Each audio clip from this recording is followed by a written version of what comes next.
Sekarang saya sudah ditemani oleh Mbak Nunung Setiani. Halo MG listener, saya Nunung Setiani. Iya, siap. Yang nanti akan menemani saya mewawancara narasumber yang Koki otonomi daerah, Nah, kita koki. bisa sebut begitu ya. Iya, betul, Mbak Nunung. Koki otonomi daerah itu namanya siapa? Siapakah namanya? Biasa dipanggil Prof Jo Prof sih. Jo, betul. Kita sapa dulu. Assalamualaikum Prof Jo. Waalaikumsalam warahmatullahi wabarakatuh. Apa kabar Bang Is? Ya, Mbak Nunung. Alhamdulillah kabar baik. MG listeners, Profesor Johermansyah Johan. Ya. Lama tidak muncul di banyak media ya, Prof? Iya. Bagi ngajar banyak ya kan, pejabat penelitian, nulis buku. Ya. Jadi sekarang kegiatannya nulis buku sama ngajar ya, Prof? Nulis buku, ngajar, bimbing mahasiswa S1, S2, S3, sama menerima wartawan wawancara ini lebih ramai nih wawancara pejabat kepala daerah. Betul, Prof. Kita juga lagi mau bicara soal itu ya. Betul, Kalau Prof. akhir tahun lalu kita bicara soal kapan jadwal pemilu gitu kan, pilkada dan kemudian pemilihan presiden. Kemudian berikutnya masuk tahun 2022, Prof, kita bicara soal siapa pengganti atau penjabat gubernur DKI yang paling dekat nih, Prof. Yaitu terhubung dari mulai Heru Budi Suseno, terus kemudian siapa yang dari TNI Polri yang mungkin menjabat, atau bahkan Prof ada yang setuju dengan perpanjangan masa jabatan. Iya. Jadi kan kalau dari segi normatifnya, aturan main undang-undang yang berlaku, undang-undang pilkada nomor 10 tahun 2016, itu gini Mbak Nunung, jadi kalau terjadi kekosongan jabatan gubernur, termasuk di DKI, ya DKI ini kosong nanti Oktober nih, tahun ini. Nah lalu diisi dari pejabat struktural ASN secara tingkat eselon 1 atau JPT Madya, namanya Jabatan Pimpinan Tinggi Madya. Jadi itu adalah pejabat karir yang diambil, yang ditaruh untuk menjadi penjabat gubernur. Begitu mekanisme dan aturan lainnya, Mbak Nunung. Iya. Prof, ini kan di tahun 2022 kan ada 101 kepala daerah ya yang akan habis masa jabatannya. Nah, tahun depan itu ada 171 kepala daerah yang juga akan mengakhiri masa baktinya. Siapa sih Prof yang pantas untuk menggantikan selain tadi yang Prof sampaikan tadi gitu loh, Prof? Karena kan ini kan nggak sedikit gitu loh, Prof. Ya, jadi kalau untuk menggantikan harus pejabat struktural di kementerian, terutama di Kementerian Dalam Negeri ya, yang memang sudah bergelut lama ini mengurus atau menangani penyelenggaraan pemerintahan daerah. Nah, hanya saja memang karena jumlahnya banyak gubernur itu, tahun ini ada 7. Tahun depan 2023 ada 25 gubernur. Nah, itu nggak gampang nyarinya di Kemendagri, habis itu eselon 1-nya nggak sampai segitu. Iya, kalau begitu jadi harus cari dari tempat yang lain. Jadi sama seperti pilkada sebelumnya itu, Prof, ada beberapa daerah yang kemudian dijabat oleh TNI atau Polri, penjabat kepala daerahnya. Apa syarat-syaratnya kalau kemudian dari TNI Polri?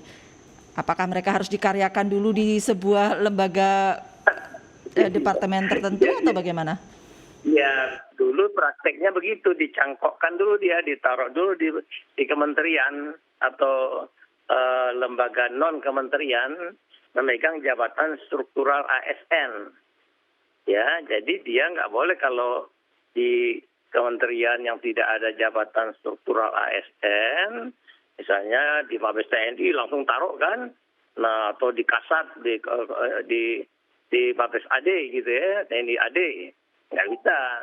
Jadi mereka kalau mau ditaruh itu harus masuk dulu ke jabatan struktural ASN, menjadi dirjen, menjadi sekjen, menjadi deputi gitu ya. Nah, kalau itu sudah masuk kategori pejabat eselon 1 atau jabatan pimpinan tinggi madya, baru dia bisa diproses untuk dicalonkan sebagai pejabat gubernur. Ya. Itu Mbak Nunung. Ya, kita bicara ini penjabat kepala daerah dari mulai tahun 2002 ke 2024, Prof. Itu panjang kalau kita boleh bilang ya. 1 hingga 2 tahun itu, Prof. 2 tahun. Itu nanti penerapan kebijakannya seperti apa, Prof, nanti, Prof? Nah, itu dia, kan lama, nggak lazim selama ini. Nggak lazim. Nggak lazim. Oke. Ya, karena selama ini dalam praktek empirik kita, yang menjadi penjabat itu hanya bilangan bulan.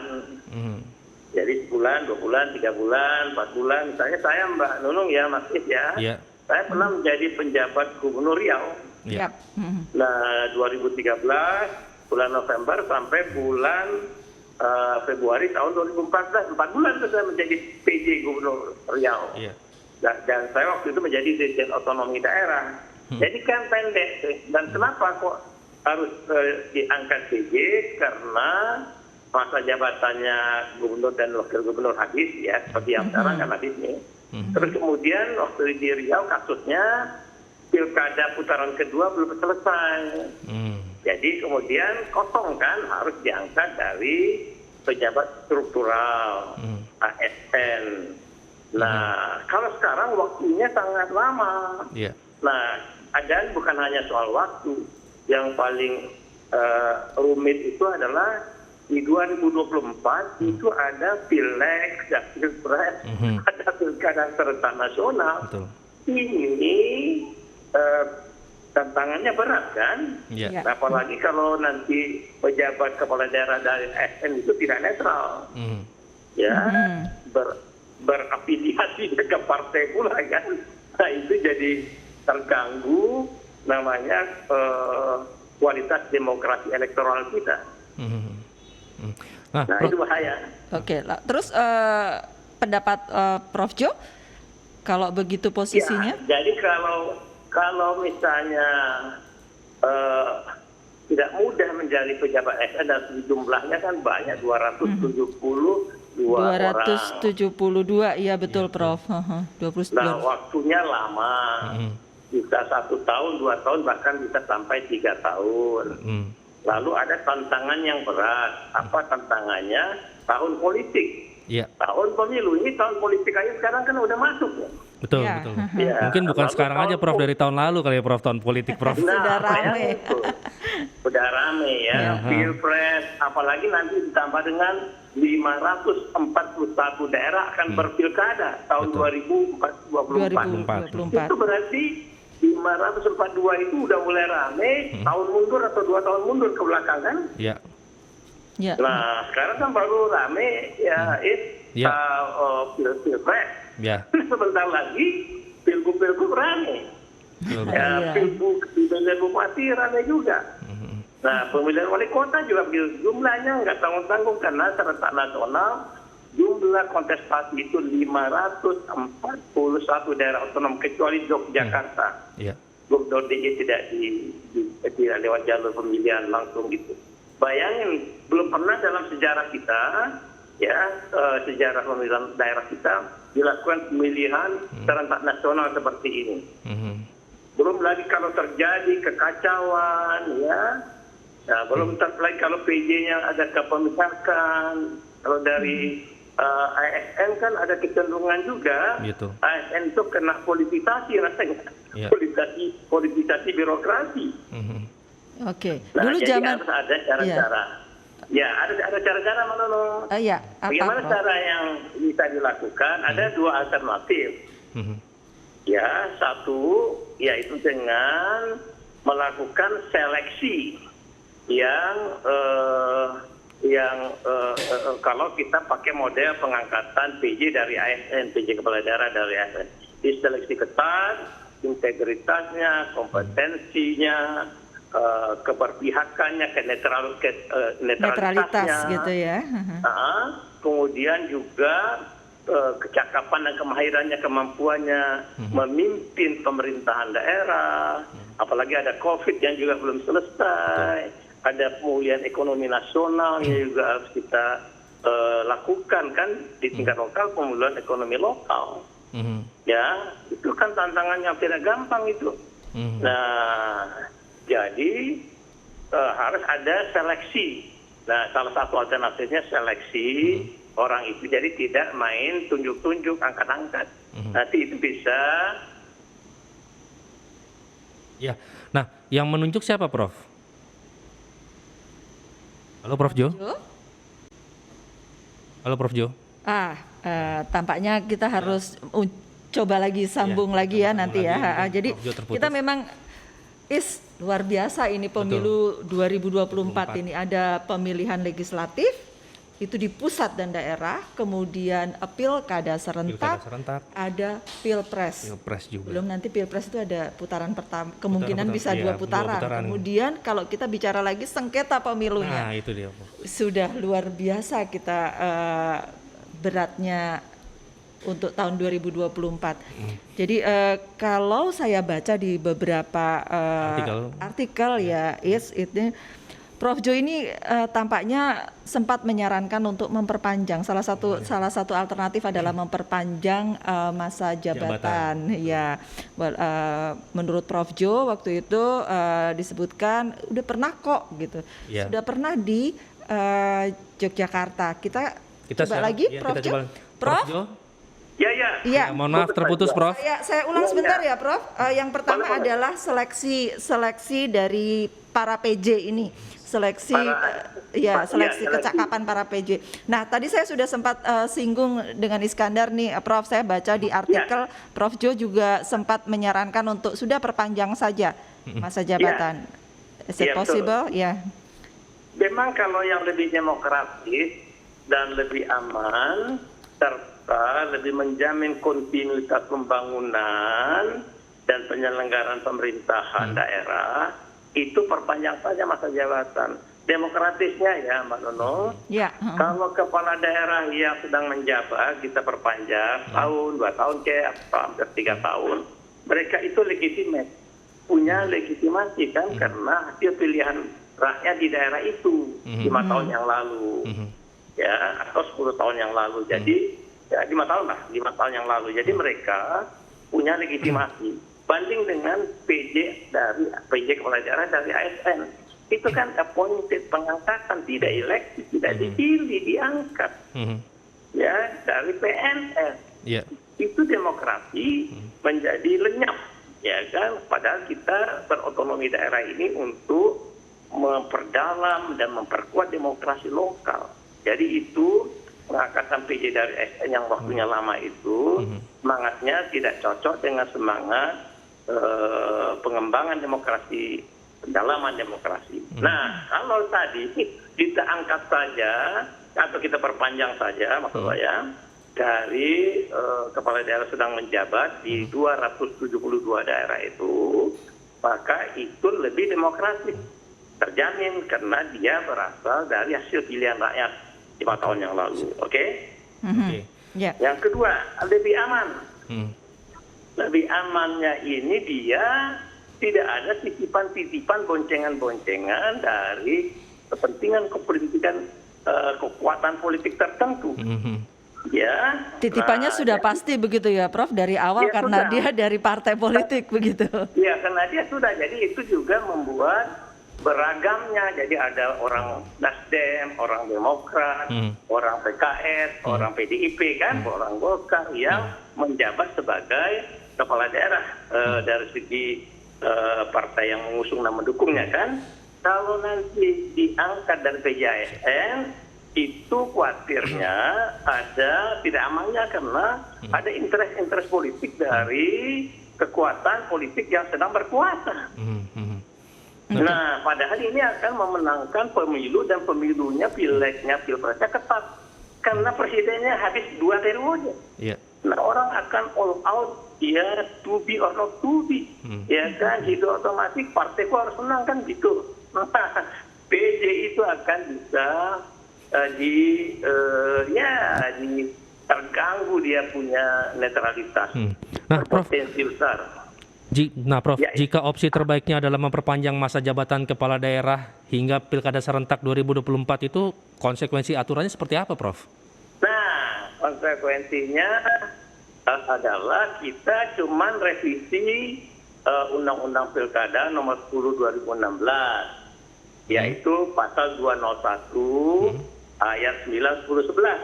Nah, di situ diatur apabila terjadi kekosongan jabatan kepala daerah pada tahun 2022 dan 2023, maka diangkat dari aparatur sipil negara, eselon 1 dan eselon 2. Nah, itu kita ubah aja. Kalau terjadi kekosongan, maka diperpanjang masa jabatan kepala daerah yang sedang menjabat dan wakilnya juga sekaligus, jadi gubernur, bupati, dan wali kota. Itu aja. Kita coba revisi, atau kalau waktunya pendek, karena bulan Mei ini sudah ada yang harus selesai, ya. Gubernur, ya selesai. Nggak keburu kalau bikin perubahan undang-undang, pakai perpu aja Presiden menetapkan dengan perpu. Jadi ini sangat darurat nih, emergensi. Dan ini akan, kalau tidak kita dari sekarang menuntaskannya, itu bisa akan mengganggu kelancaran penyelenggaraan pemerintahan daerah kita, Mbak Dono. Ya, karena jadi sederhana, sederhana. Karena saya membayangkan mengubah undang-undang masuk ke DPR tentu bukan hal yang sederhana, Prof. Karena semua partai politik akan menghitung berapa kepala daerahnya masing-masing, dan kemudian karena itu akan menguntungkan buat mereka yang punya kepala daerah yang cukup banyak, begitu kan? Iya, kalau yang punya kepala daerah tidak banyak pasti akan lebih berpikir untuk sudah PJ saja, gitu kan? Iya, dan itu artinya. Tapi kalau kita bicara bahwa udah bikin perpu, artinya presiden lah. Presiden berprasangka karena keadaan darurat, ya kan, memaksa untuk memprosesnya dengan perpu. Sebab kalau lewat DPR legislasi, proses pengajuan RUU walaupun cuma satu pasal, itu kan harus ditempuh berbagai macam proses dan tahapan legislasi. Kuatirnya nggak ngejarnya udah bulan Januari, udah pertengahan, sebentar lagi kan Mbak Nunung ya. Nah, Februari, nah gitu. Jadi kalau hitungan saya nggak dapat itu, ya kan, kalau lewat proses perubahan undang-undang walaupun hanya satu pasal 3 ayat. Kalau kita berandai-andai ya, Prof Jo, kalau kita berandai-andai, kita pakai alternatif yang pertama, ketika tidak mengubah apapun, kemudian Presiden juga tidak membuat perpu, begitu Prof. Kemudian Prof Jo menyarankan untuk ada seleksi karena demikian banyaknya posisi yang harus diisi, 272 ya, 271 ya.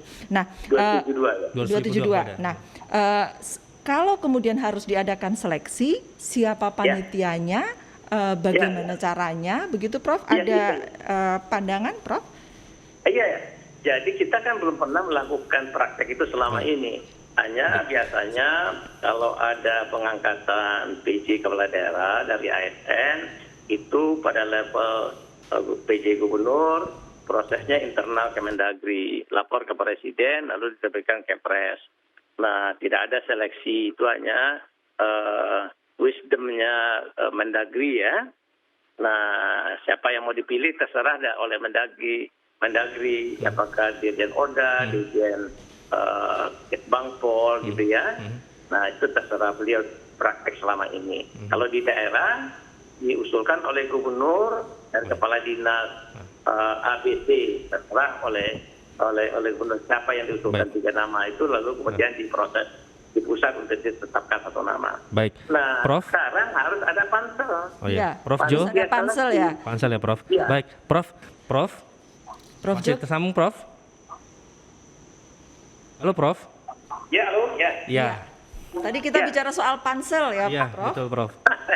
Iya. Dibentuk panitia seleksi namanya. Betul. Itu nggak lazim lah, nggak juga pernah kita lakukan. Tapi kan untuk menghindari adanya cara-cara memilih PJ kepala daerah berdasarkan like and dislike, tidak berdasarkan ukuran-ukuran yang objektif kan. Nah, oleh karena itu bagus dibentuk pansel yang melibatkan kementerian, lembaga terkait, lalu diawasi, disupervisi oleh DPR, Komisi 2. Oke. Nah, begitu bentuknya. Lalu ada Kemendagri, ada unsur Kemenpan, RB, ada unsur Kemensesnek, gitu ya, dan BKN. Lalu juga dikontrol oleh DPR RI supaya jangan nanti terjadi praktek-praktek yang tidak fair gitu ya. Nah, dia bertugas untuk menyeleksi calon-calon PJ gubernur dari mereka menjabat salon 1 saat ini. Nah, dilihat di situ nanti syarat-syarat administrasinya harus terpenuhi, pangkatnya, lalu umurnya juga jangan udah mau pensiun dia ya kan. Nah, lalu kesehatannya juga harus dites ya. Nah, lalu ada syarat yang penting yaitu kompetensi. Kompetensinya untuk mampu cakap memimpin pemerintahan daerah dalam keadaan peristiwa politik akan diselenggarakan. Dia harus mampu juga bekerjasama dan mendukung penyelenggaraan pemilu lewat dukungan kepada KPU, kepada Bawaslu, dukungan administrasi, dukungan logistik, dukungan sekretariatan. Jadi ini bukan soal sederhana. Belum lagi dia juga harus mengetok palu APBD. APBD kan karena lama waktunya mungkin ada 2 kali APBD yang 2 kali, Prof. Yang ada di bawah kewenangan dia. Nah, APBD ini kan berhadapan dengan DPRD. DPRD itu adalah para politisi lokal, apalagi mereka tentu pengen maju lagi dalam pilkada atau dalam pileg yang akan datang. Dia perlu untuk logistik. Nah, kalau tidak paham di PJSN menghadapi DPRD, itu bisa runyam lah ya gitu ya. Belum lagi kalau ada orang yang berhenti, baik Mbak Dalung. Ya. Berhenti belum lagi kalau ada orang yang pejabat di daerah itu yang bertanya memasuki masa pensiun atau meninggalkan, dia harus melakukan pengangkatan orang dalam jabatan. Ya kan? Nah, yang paling repot itu adalah nanti kan dia menentukan perizinan, menentukan pengadaan barang dan jasa. Nah, kalau dia digodain orang gimana? Iya kan? Mau dikasih uang gede gitu ya kan? Bisa belok itu, Prof. Nanti ada OTP, KPK terhadap PJ dan ISN. Nah, itu dia betul Prof. Iya, Prof. Artinya karena PJ ini dalam masa yang lama durasinya, begitu waktunya, Prof. Jadi dia harus menjalankan fungsi kepala daerah dalam arti seluruhnya gitu ya, tidak ada pembatasan, nggak mungkin ada pembatasan. Ya. Nggak ada. Nah, disitulah runyamnya PJSN. Makanya saya sarankan jangan deh ke caleg pun juga ya kan. Mendingan lebih aman perpanjang masa jabatan mereka yang ada sekarang, mau di OTP mau apa, nggak ada keterlibatan PJSN, mau ada kepemihakan dalam pileg, pilpres, pemilu, ASN kan aman, gitu loh, Mbak Nunung, Bang Eza. Prof, saya baca di salah satu artikel, Prof, Dirjen Polpum itu ada 4 jenis katanya untuk pengganti pelaksana tugas di kepala daerah itu. Lalu ada PLH, lalu ada PJS, pelaksana tugas dan PJ. Tapi terbagi lagi itu tuh, Prof.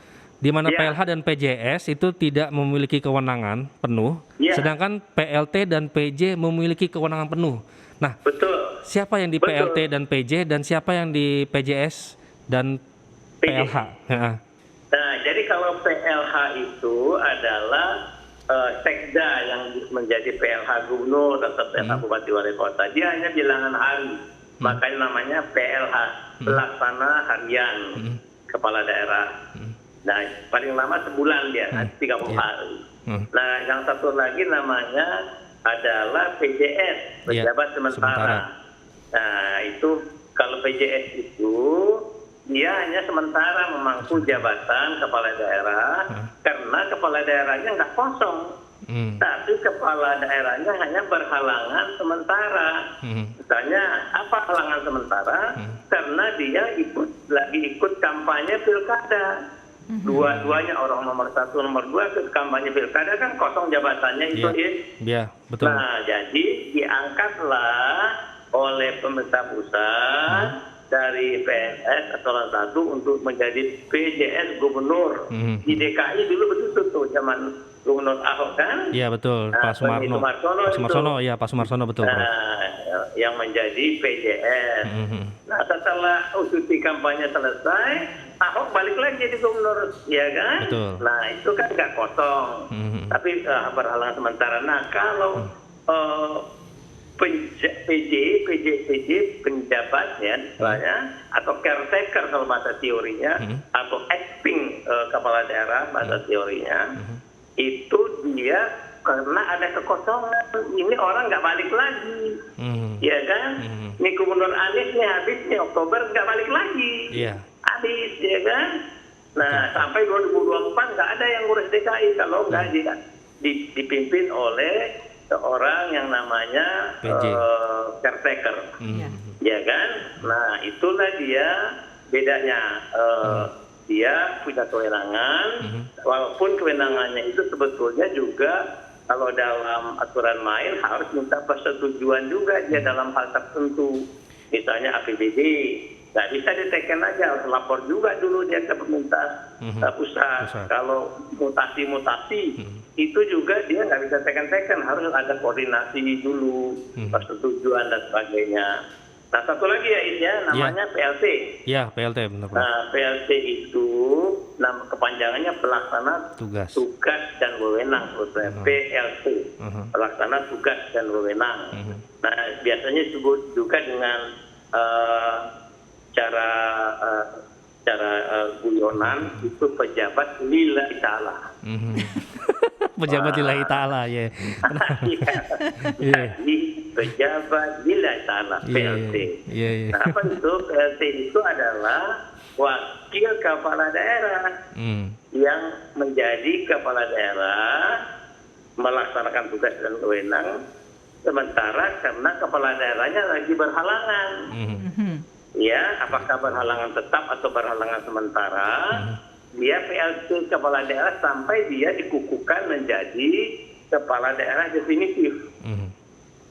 Nah, jadi contohnya ini wakil bupati, lalu bupatinya ditangkap kena OTT, wakil kan jadi PLT kan? Betul. Nah, wakil menjadi PLT kepala daerah. Lalu kalau sudah inkrah di bupatinya, sudah keputusan hukum tetap, nah baru kemudian diberhentikan, baru dia boleh diproses jadi bupati definitif. Sementara kalau dia belum inkrah, maka dia menyandang PLT, gajinya gaji wakil bupati, kemudian fasilitas pekerjaannya bupati, tugasnya di tugas rumahnya rumah wakil bupati, mobilnya wakil rumah wakil bupati. Jadi itu namanya lillahi ta'ala menjalankan tugas sebagai bupati. Nah itu Mbak Doso. Iya, Prof. Tadi Prof Jo singgung soal kemungkinan godaan. Bagaimana menjaga netralitas kalau kita pakai PJ gitu, ya Prof. Iya betul. Kalau boleh flashback sedikit Prof, waktu Prof Jo jadi PJ di Gubernur Riau. Selama 4 bulan itu. Iya. Godaannya apa, Prof? Nah itu dia, kan tentu ada kekuatan politik yang mencoba membawa-bawa kita, menyeret-nyeret kita ya, untuk mendukung jagoannya kan gitu. Nah, jadi itu dengan cara lobby atau dengan cara eh, melakukan pendekatan. Karena kan banyak pimpinan-pimpinan partai itu kan juga menteri-menteri di pusat ini kan. Iya.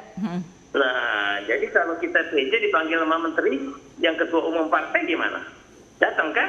Iya. Nah, datang kan? Iya, betul. Nah, datang lalu ngobrol ke sana kemari. Nah, itu mau pilkada tuh katanya gitu kan? Nah, ya kan bisa tolonglah dikawal-kawal ya, misalnya gitu ya kan? Iya. Nah, mau bagaimana? Nah, jadi itu rentan dengan kemungkinan intervensi. Makanya saya bilang karena selama ini tradisinya birokrasi Indonesia ini juga cenderung dipolitisasi. Iska tahu itu. Mana ada pilkada ini pegawai-pegawai yang tidak main dalam memenangkan petahana. Umumnya main mereka kan, mau camat, mau kepala dinas kan. Jadi lumrah gitu ya, Prof? Itu dia, makanya kan riskan kalau PJ itu diambil dari ASN di masa election time. Ini bukan masa biasa, masa election time. Balon politik itu gede mekar, menggelembung. Nah kan, kemudian juga orang berusaha cari uang untuk modal memenangi kontestasi. Itu proyek-proyek di daerah itu bisa diincar. Nah, lalu PJ misalnya diminta hibah, PJ diminta pula untuk memberikan dukungan dari segi pengadaan barang dan jasa, kontrak. Ini pusing kepalanya, kasihan PJ itu. Oke, Prof, kalau kemudian opsinya adalah perpanjangan, Prof, pada tahun 2024 ketika pemilu serentak jalan, pileg, pilpres, pilkada semuanya jadi satu jalan bersama-sama, tetap saja harus ada PJ kan, Prof ya? Untuk sejumlah besar daerah, itu nanti kalau dia maju kan belum tentu. Kalau dia misalnya tidak maju, aja sudah dia periode kayak Ganjar Pranowo sudah dia periode, nggak bisa ya kan. Nah, atau banyak bupati yang sudah dia kalau dia mau maju ke pilpres juga harus PJ juga, Prof? Enggak, ya kan? Enggak, jadi gini, kalau misalnya mereka maju itu, jabatan itu diangkat PJS ya Mbak Nunung. Oh, oke, baik. Dan waktunya sementara, waktunya kan pendek, hanya musim kampanye saja, kampanye kan 2 bulan. Iya. Jadi nggak ngapa-ngapain, nggak ada ngurusin APBD, nggak ada ngurusin kontrak-kontrak, pengadaan barang dan jasa, perizinan, kan nggak perlu sampai ke sana. Kalau nggak ada yang ngurusin APBD berarti nggak ada yang gajian berarti ya, Prof? Nah, kalaupun kemudian pejabat yang lama, artinya kepala daerah yang lama sudah menggiring masyarakatnya untuk memilih sesuatu gitu, itu tanggung jawab sudah yang lama ya, Prof? Nggak PJS-nya berarti kan ya jatuhnya. Iya, jadi bukan PJ, bukan PJS, mereka kan adalah politisi. Jadi dia punya legitimasi, ya kan, dia politisi, tinggal dia mau running maju, kemudian dia off dulu selama masa kampanye. Jadi dia tidak masuk ke dalam memimpin penyelenggaraan pemerintahan. Nah, PJS datang di situ. Jadi terserah dia dengan kegiatan-kegiatan politik praktisnya kan. Tapi kalau misalnya dipegang oleh PJ, intervensi terhadap PJ itu kita akan khawatir sekali, Pak Nunung, ya kan? Nah, jadi kalau mereka itu adalah kepala daerah sedang menjabat, jadi dia udah standar normal seperti yang praktek selama ini, jadi dan pada dasarnya aman, tidak terjadi kegaduhan. Nah, saya khawatir nih, kalau betul kita memilih opsi PJ, itu tadi skenario-skenarionya yang saya gambarkan akan timbul berbagai macam hal-hal yang tidak kita inginkan. Padahal kita mau menjamin suatu pemilu yang tingkat berintegritas ya, pemilu yang berintegritas dan berkualitas kan, nanti nggak tercapai itu. Jadi demokrasi kita menjadi terganggu gara-gara hanya soal mengangkat PJ yang tidak tepat. Prof Jo, ini kan undang-undang cukup lama ya, memang dirancang untuk pada tahun 2024 kita melakukan pemilihan yang serentak dari tingkat nasional sampai tingkat daerah, begitu ya, Prof. Terbayang kira-kira pada saat itu, Prof Jo sempat ada kan ya pada saat itu ya, Prof, untuk ini ketika pembahasan itu belum tergambar ya keruwetannya seperti ini. Kan sudah ada penghitungan bahwa pada tahun 2019 misalnya pilkada serentak berapa, kemudian 2000 sekian pilkada serentak berapa, 2018 gitu, sampai kemudian ke 2024 gitu, Prof. Nah, jadi undang-undang ini kan revisi mengatur serentak nasional 2024 ini kan itu pada ditetapkan Undang-Undang Nomor 10 2016. 2016 begitu, iya kalau nggak salah. Jadi sebetulnya saya ini sebagai koki otonomi udah nggak ikutan karena saya pensiun 31 Desember 2014. Oke, baik, Prof. Nah, cuman memang dulu ada dua opsi, mau serentak nasional atau bergelombang tapi dibelah tiga. Bergelombang dibelah tiga. Iya, bergelombang belah tiga. Belah tiganya itu gelombang 2000, kita mulai dulu kan 2017, 2015, 2017, 2018. Nah, 2015 diputar kemarin 2020, 5 tahunnya kan. Betul. Kemudian 2017 diputar 2022. Nah, 2018 diputar 2023. Begitulah secara ajak 5 tahun. Terus jadi belah tiga namanya kita bilang, ya kan? Nah, jadi dengan demikian sudah crowded, tidak padat, tidak one day local election. Nah, kalau sekarang nih one day local election nih, satu kali pukul di bulan November 2024 541 daerah otonom. Nah, itu kan beda kan? Jadi dulu ada dua opsi. Nah, ada banyak yang berpendapat tergelombang aja, itu model pemilu selah namanya kalau di Amerika ya, pemilu selah. Jadi ada selah, kemudian baru ada pemilu lagi. Jadi pilkada itu nggak sekali pukul, nggak borongan. Nah, kalau sekarang yang kemudian berhasil tembus menjadi kebijakan adalah mau serentak nasional. Serentak nasional, betul, Prof. Nah, pilkadanya kemudian pileg pilpresnya juga mau dibikin jadi satu kan? Betul. Nah, itu juga sebetulnya sangat riskan. Kalau kita udah pengalaman nih, pileg pilpres tahun 2019 jadiin satu, berapa orang yang mati? Hampir 1.000 orang kan? Nah, masa demokrasi bikin mati orang? Demokrasi. Memuliakan manusia. Memuliakan manusia. Ini 1.000 petugas kita pelaksana pemilu kita meninggal, ya kan? Karena banyak faktor, ada kelelahan atau ada penyakit atau apa. Nggak terjadi di mana-mana di dunia. Jadi kan sekarang itu udah kebayang juga harusnya yang menyatukan pemilihan itu sebetulnya riskan. Jadi pola yang ideal itu, nah ini kalau mau saya ceritakan yang idealnya itu, pilegnya bulan April, pilpresnya bulan Juli, pada tahun yang sama. Pilkadanya nanti bulan November. Bukan 2,5 tahun lagi ke depan. Jadi itu namanya 2025 begitu atau bagaimana, Prof? 2027. 2027. Nah, jadi kalau kita mau yang ideal ya, gambarannya bulan April 2024 kita pileg dulu. Nah, tahuan hasil pileg. Siapa yang dapat persentase yang boleh mencalonkan presiden, kan? Nah, pada hasil pemilu yang aktual, bukan hasil pemilu yang 2019. Kalau yang sekarang kan yang dipakai kan hasil pemilu 2019 nih.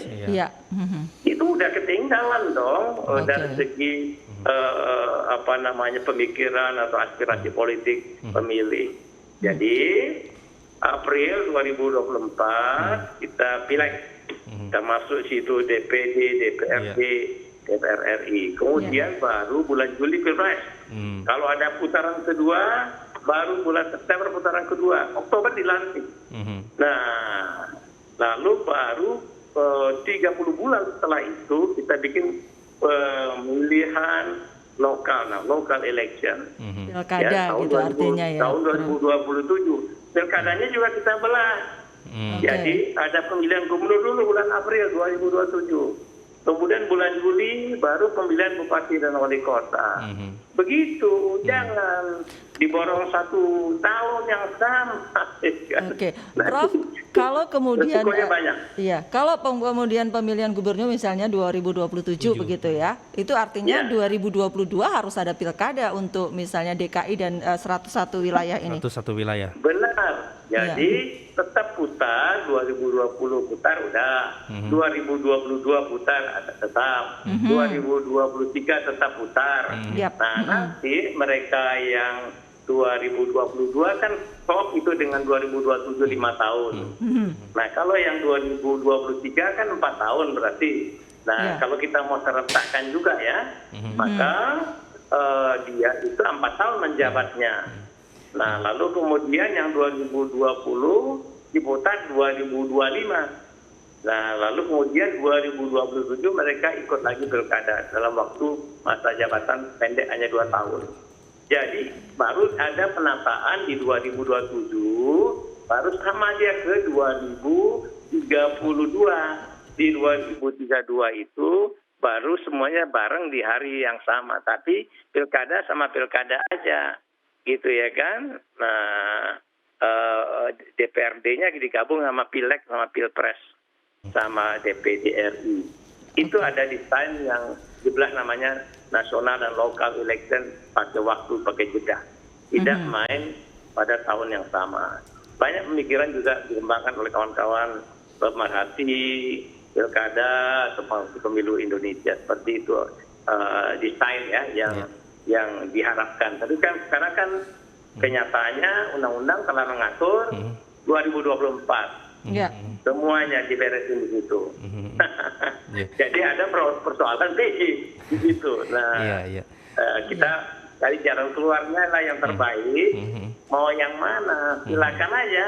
Mau yang pakai PJASN tapi nanti kalau ada apa-apa di belakang hari risiko tanggung sama pengambil keputusan lah. Iya. Karena jumlahnya banyak sekali ya, Prof. 272. Iya. Iya, itu 25 gubernur loh, nggak main-main. Jadi gubernur kita 34, berarti yang nggak ikutan cuma 9 gubernur. Iya kan? Betul. Itulah harus ditimbang dengan baik. Jangan sampai itu sudah terjadi nanti baru kita menyesal. Jadi kalau menurut saya itu menghitungnya, mengkalkulasinya dari sekarang, Mbak Nurul. Iya, betul. Ya, siap. Dan sekarang udah kelihatan di bayangan di depan mata akan ada problem yang tergambar tadi. Ya, ketidaknetralan PD, ada potensi ya. Kemudian ada juga kecakapannya dalam menangani pandemi COVID-19 yang belum selesai, kecakapannya dalam mengelola pembangunan dalam rangka pemulihan ekonomi lokal, pemulihan ekonomi nasional, ya, kemudian juga kontinuitas pembangunan karena belum menghadapi politisi-politisi lokal yang mau maju dalam percaturan pemilu ini. Jadi runyam, tidak sederhana. Nah itu bisa kita hitung. Makanya cara aman yang mana? Nah itu ya kan. Apakah mau very kolosal kita nyerempet bahaya, ya kan? Atau kita pilih aman. Kalau saya menyarankan pilih yang aman aja. Jadi jangan kalau ada yang lebih aman, ngapain kita cari yang ribet, yang ruwet. Nah, cuman memang di pemerintahan itu ada dalil Mbak Nunung, ya. Kalau urusan bisa dibikin ribet, ngapain dibikin mudah? Kalau semoga tidak begitu lagi ya nanti ke depannya. Betul. Kalau misalnya tadi bikin ribet, kenapa harus bikin mudah gitu, atau bikin mudah kenapa harus ribet gitu, Prof. Tadi kan kita sempat bahas banyak hal, Prof, ya, terkait pemerintahan, Prof. Boleh dong, sekarang kita mau ngulik sedikit nih perjalanan karir Prof Jo nih, Prof. Oh iya. Ini kita, Prof. Tahun 2020 tahun 2020 kan Prof Jo kan pernah menerbitkan buku biografi ya dengan judul Koki Otonomi. Lalu kisah anak sekolah Pamong, di situ diceritakan latar belakang Prof. Jo memilih ilmu pemerintahan. Betul. Ada faktor dari ayah juga ya, Prof ya? Ada faktor dari ayah saya juga PNS lah, Pamong ya kan. Juga dari kakek saya dulu dari pihak ibu kepala kampung, ya kan. Iya. Ya, jadi ada gen otonomi lah sedikit di darah saya gitu ya kan. Bapak, kakek yang menjadi Pamong. Nah, terus kemudian sekolahnya sekolah Pamong. Saya masuk sekolah camat namanya.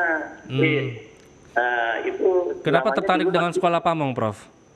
Ya, itu semacam panggilan jiwa gitu? Kecelakaan.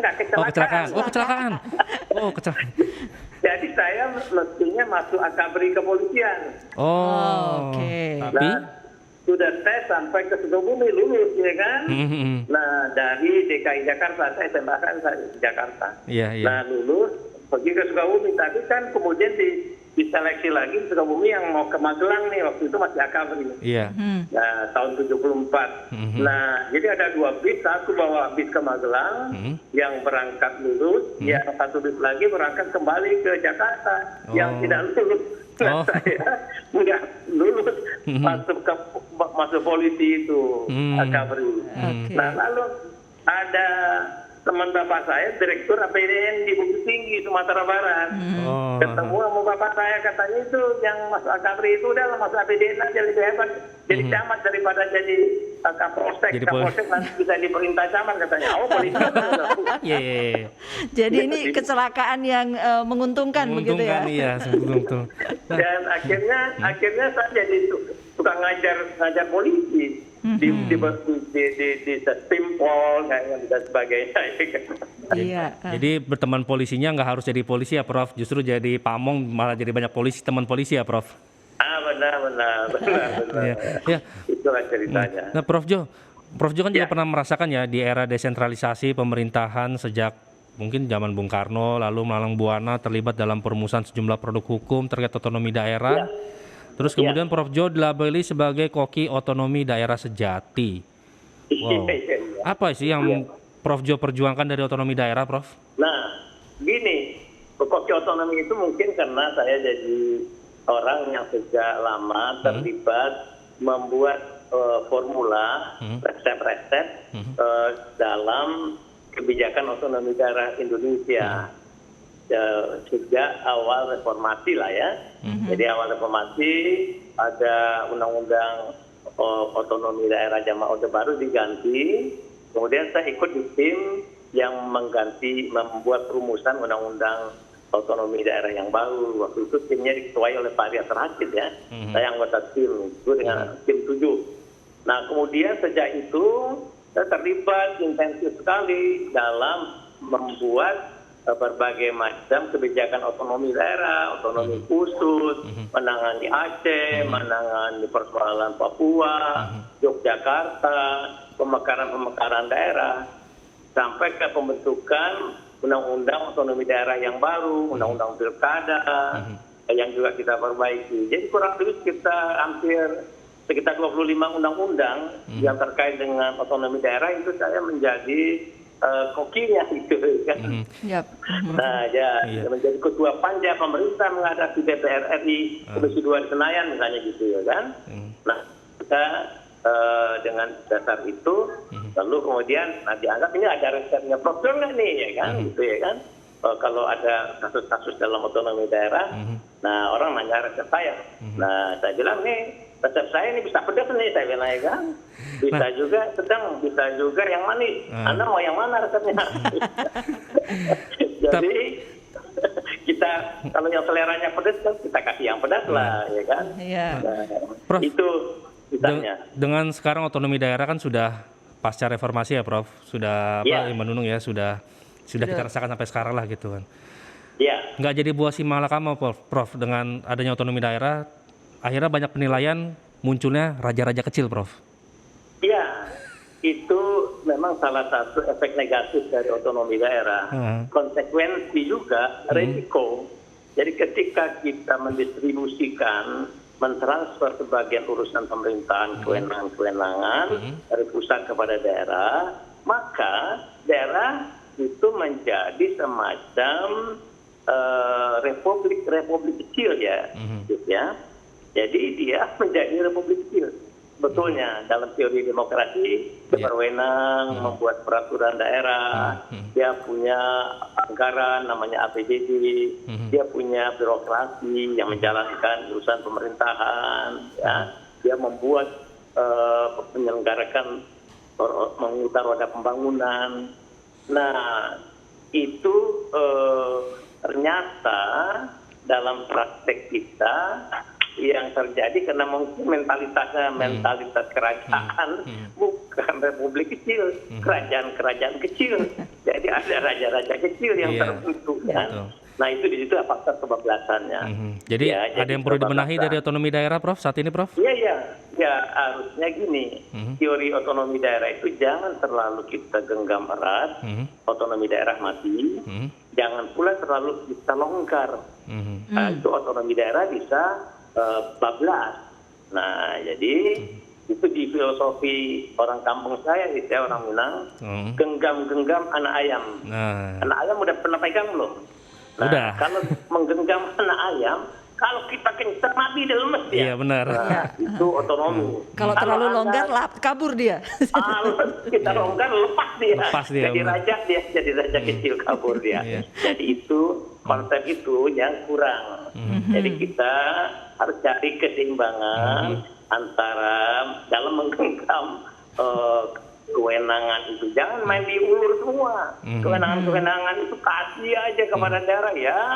Apalagi aktor-aktor daerah kita ini dipilih dengan model pilkada berbiaya mahal. Tahu nggak berapa orang sekarang yang sudah kena kasus hukum? 441 kepala daerah dan wakil kepala daerah. Terakhir kepala daerah. Saya catat itu. Sejak 1 Juni 2005 kita mengenal pilkada langsung sampai sekarang sudah 441. Makanya saya selalu diundang radio kalau begitu yang ketangkap itu langsung diundang radio malah TV. Bro gimana nih, ya kan? Nah, kok kena lagi. Jadi nanti ke depan diundang sama MG Radio lagi, Prof, kalau kayak gitu, Prof. Jadi apa tadi, Prof? Genggam-genggam anak ayam? Genggam-genggam anak ayam. Genggam anak ayam, Manu. Jadi kalau kita genggam jangan terlalu kuat, juga jangan terlalu longgar juga, Prof. Nggak bisa napas. Jangan pula dia dilonggarin dulu, kabur dia pecah. Betul. Nah itu yang harus digunakan siasat itu oleh pemerintah pusat ya, Prof. supaya otonomi daerah bisa jalan dan pusat juga bisa mempercepat pembangunan. Kalau nggak pakai daerah kita punya kebijakan nasional kurang kencang kita nanti. Oke. Prof, gitu.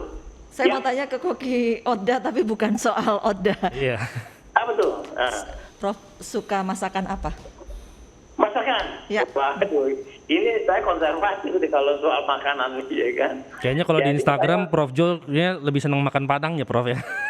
Ya, saya itu memang orang Padang, saya besar di Jakarta, SD SMP Jakarta. Lalu kemudian masuk APDN di Bukit Tinggi pulang kampung dan bekerja 12 tahun menjadi orang Pemda. Ya baru pindah menjadi orang pusat. Jadi lidah saya itu lidahnya orang Minang, apalagi istri saya orang Bukit Tinggi. Jadi masakannya itu masakan nasi kapau lah, masakan masak Minang. Jadi kalau saya waktu sekolah di luar negeri saya susah. Waktu saya sekolah di Amerika ambil ilmu politik di Hawaii, itu saya repot makannya. Nah jadi itu kirimin rendang saya ke sana, baru saya aman makannya. Ini ngomong-ngomong rendang sih jadi ngiler nih, Prof. Habis ini kayaknya kemakan Padang nih kayaknya nih. Nasi Padang nih, kapan-kapan kita makan nasi Padang ya, Mbak Donong ya. Boleh, Prof. Iya. Oke, Prof. Waktu juga nih yang memisahkan kita nih, Prof. Iya, lain waktu kita undang lagi Prof Jo yang lebih ramai lagi deh, Prof. Terima kasih Prof Jo. Selamat malam. Salam sehat Prof Jo. Terima kasih Prof. Atas Prof. Selalu. Assalamualaikum. Waalaikumsalam. Waalaikumsalam.